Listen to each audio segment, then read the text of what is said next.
بچے کو اپنے پاس رکھیں، اسے پیار دیں، اسے الفت دیں، اسے جو ہے محبت دیں، اسے مودت دیں۔ جب بچے کو آپ 5 سالہ زندگی تک پیار دیں گے، محبت دیں گے، اس کے بعد اسے پھر آگے جو ہے جب اس لڑکپن کے مطلب ہے وہ چلنے پھرنے کے قابل ہو گیا، جی اب اسے آپ ایسے اسکول میں داخل کروائیں جہاں پر تربیت کے حوالے سے، جیسا کہ آپ نے کہا نا والدین کیسے تربیت کریں، ان کا کیا حق ہے۔ اب دیکھیں نا، نبی کریم علیہ الصلوۃ والسلام کی زندگی ہمارے لیے بہتر نمونہ ہے۔ بے شک حضور علیہ الصلوۃ والسلام نے 40 سالہ زندگی گزاری۔ 40 سالہ زندگی گزارنے کے بعد اہل مکہ سے فرمایا کہ اگر میں آپ سے کہوں کہ اس چٹیل پہاڑ کے پیچھے ایک لشکر آ رہا ہے اور وہ آپ پر حملہ آور ہو رہا ہے، آپ میری اس بات کو مان لو گے؟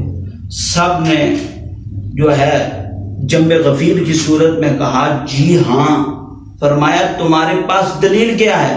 فرمایا دلیل آپ کی ذات ہے کہ ہم نے 40 سالہ زندگی میں کوئی آپ کی زبان سے ایسے فعل ہوتے ہوئے، زبان سے کوئی ایسے الفاظ صادر ہوتے ہوئے ہم نے دیکھا ہی نہیں۔ ہم نے جب بھی آپ کو بولتے ہوئے دیکھا ہے تو سچائی پر دیکھا ہے، اور ہم آپ کو صادق الامین مانتے ہیں، تو لہذا اس وجہ سے ہم آپ کی بات پر یقین کر لیں۔ سبحان اللہ، ماشاءاللہ۔ یعنی آپ نے اس کو اتنے ایسے انداز میں میں کہتا ہوں بیان کیا ہے کہ یہاں سے ہمیں یہ پتہ لگتا ہے کہ اگر انسان کا جو کردار ہے وہ صادق اور امین ہے، وہ ایک باعمل کردار ہے، تو جو نان مسلم ہیں وہ بھی آپ پر یقین کرنے لگتے ہیں۔ کہنے کا مقصد یہ ہے کہ ماں کو چاہیے کہ وہ شروع سے اپنے بچوں کو اخلاقی نقطۂ نظر سے تیار کرے۔ میں آپ کو ایک بزرگ کی بات سناتا ہوں کہ بزرگان دین میں سے ایک بزرگ گزرے ہیں جو نماز کے اتنے پابند ہوتے تھے، اور چھوٹے بچے تھے، قرآن پاک کی تلاوت کیا کرتے تھے، اور ہر وقت جو ہے مطلب نوافل پڑھتے۔ تو ایک دن ان کی ماں نے پوچھا کہ اس کی والدہ سے، جو بزرگ تھے ان کا میرے ذہن میں نام نہیں ہے، تو اس کی والدہ سے پوچھا کہ یہ کیا وجہ ہے؟ ہمارے بھی بچے ہیں، وہ کھیلتے ہیں، ایک دوسرے کو گالی گلوچ کرتے ہیں، لیکن آپ کے بچے کو جب دیکھتے ہیں، مسجد میں دیکھتے ہیں، جب دیکھتے ہیں اللہ کا ذکر کر رہا ہوتا ہے، اللہ کی تسبیح و تعلیل کر رہا ہوتا ہے، اور بڑے اچھے اخلاق کے ساتھ پیش آتا ہے۔ تو اس ماں نے جو بات کی نا، وہ میرے اور آپ کے ایمان کو تازہ کرنے والی بات ہے۔ اس ماں صاحبہ نے کہا کہ اس میں کچھ کردار میرا بھی ہے، اس میں صرف اسی کا بزرگ مطلب ہے، اس میرے بچے کا کردار نہیں، اس میں کچھ کردار میرا بھی ہے۔ تو کہا گیا کہ آپ کا کیا کردار ہے؟ اس نے کہا میرا کردار یہ ہے کہ میں نے کبھی اسے بے وضو حالت میں کبھی اسے دودھ اپنا نہیں پلایا۔ ماشاءاللہ ماشاءاللہ۔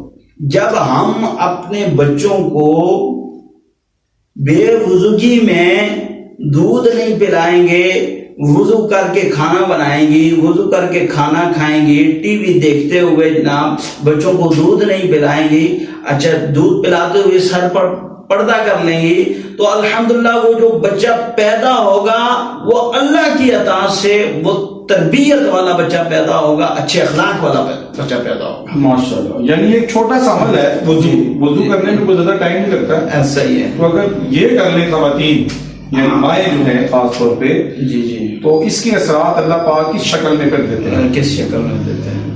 اچھا، یہاں پر تھوڑا سا موضوع کو آگے لے کے چلیں گے۔ اب والدہ کا کردار تو یہ ہے کہ چلیں آج کی آپ کی ایک نصیحت ہے والدہ کو، یا ایڈوائس کہہ لیں کسی بھی صورت میں، کہ جب بھی کام کریں کوئی خاتون جب اپنے بچے کو دیکھ رہی ہوں تو باوضو ہو کر کے کریں۔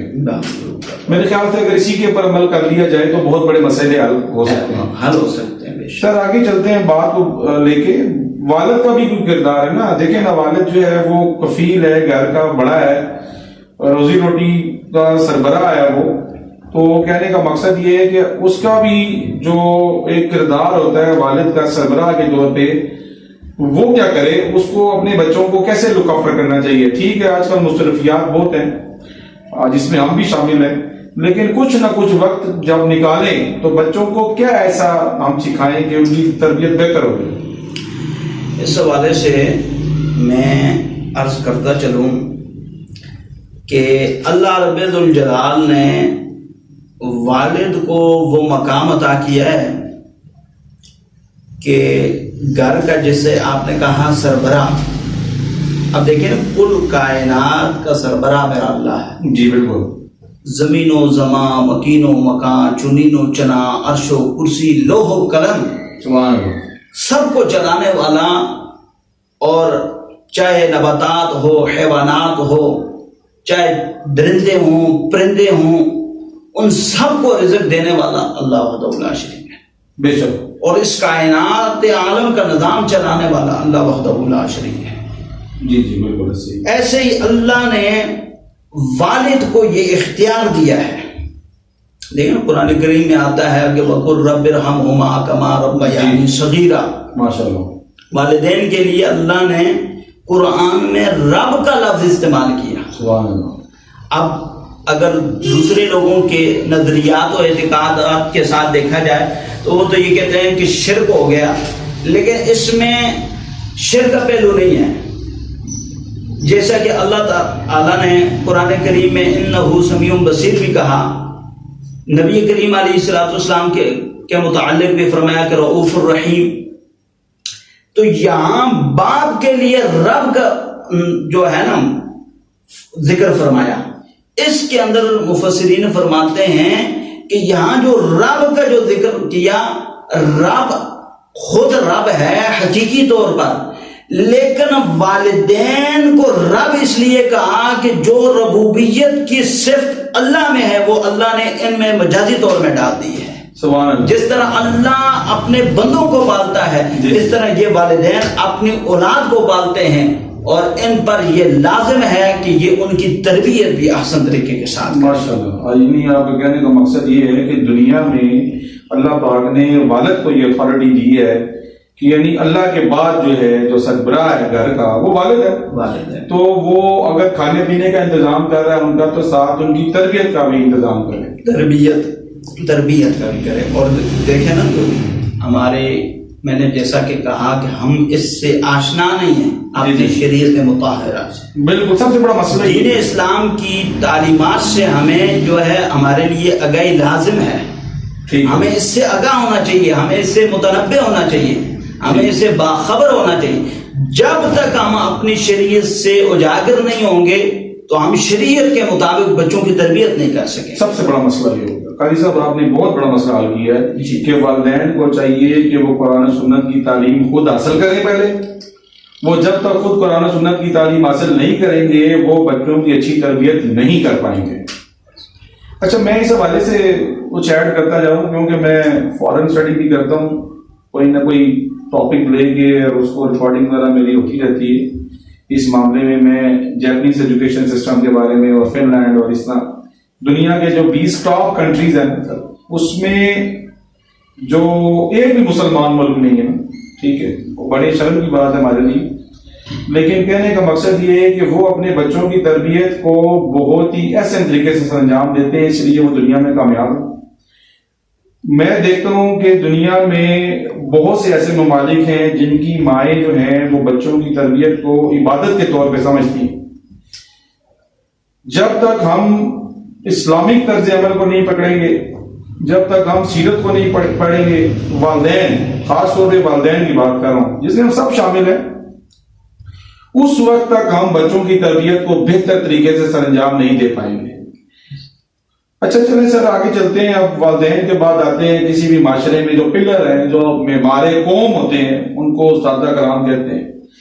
اگر میں دیکھتا ہوں کہ میں ایک استاد ہوں اور آپ میرے سامنے بیٹھے ہیں، ماشاءاللہ مدرسہ بھی آپ چلا رہے ہیں، تو اگر میں دنیاوی تعلیم، اگر آپ جس طرح آپ نے شروع میں ماشاءاللہ بڑا اچھا بیان کیا، تو میں جیسے کمپیوٹر اور انگلش کی تعلیم دیتا ہوں، اور آپ ماشاءاللہ قرآن پاک کی اور حدیث کی اور ماشاءاللہ آگے دینی لحاظ سے لے کے چلتے ہیں بچوں کو. تو اس میں جو اساتذہ ہیں آج کل کے، جس میں میں بھی شامل ہوں، سب شامل ہیں، وہ جو تربیت کا جو عمل ہے آج کل جو ہم اساتذہ ہیں، تھوڑا سا اس پہ بات کر لینی چاہیے، شرم محسوس نہیں کرنی چاہیے، انسان کو کھل کے ذرا بات کرنی چاہیے تاکہ صحیح طریقے سے ہم اپنا پیغام دے سکیں. ہم لوگ جو ہے وہ سلیبس کے اندر لگے رہتے ہیں سارا سال، اور اس طرح کی چیزیں ہیں، ٹیسٹ سارا کچھ اس میں لگے رہتے ہیں. تو تربیت کا جو ایک عمل ہے نا وہ کہیں مس ہو جاتا ہے، شاید وہ اس کے توجہ نہیں رہتی، یا سب سے بڑا مسئلہ یہ ہے کہ اس کی کوئی پرسنٹیج نہیں ہے. جس نے پیپر